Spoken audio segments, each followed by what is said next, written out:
Hey guys, it's Mr. Teltzer. We're going to go ahead and solve workbook page 218, number 7 in this video. Alright, so we've got a composite figure that we need to find the area of. Now, this L-shaped figure, you might be wondering, how do I find an area of an L-shaped figure? We didn't learn that. Well, the nice thing about this figure is that it's actually comprised of two rectangles, and we can kind of go ahead and manipulate this shape to where it actually looks like two rectangles. And if we find the area of the two rectangles, we just add them together and then we've got the area of the whole figure. Now to do that, you actually have to draw a line, and you might want to label each figure so that you're really clear on what the dimensions of each figure is. Now a lot of those words there, let me show you what that means. So I see that I've got a rectangle that stands tall and a rectangle that lies flat. I'm going to go ahead, personally this is my preference, and draw a little dashed line here. And I'm going to label this guy A and B. And so to find the whole figure, I need to do A plus B. Alright? Now, the figure for A, we can see that it has a width of 1/5, and it stands at a height of 3/5 of a centimeter.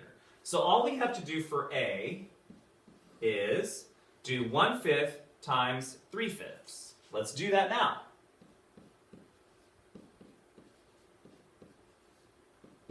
I cannot cross simplify these two fractions, so I'm just going to multiply across and get 3/25, keeping in mind my unit is centimeters, centimeter squared, right? cm, don't forget your little 2. Alright, so this is A. You know, I might switch over to a different color for B so you can really see the difference. B. Now, I have to look carefully and think, because what I see in the label here is that this side is 4/5 of a centimeter. But is B, does it really have a length of 4/5?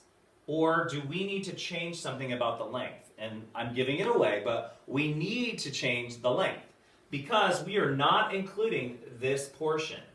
You might be thinking, well, that portion's not labeled. How do I figure that out? Well, look above. You can see that it is 1/5 of a centimeter.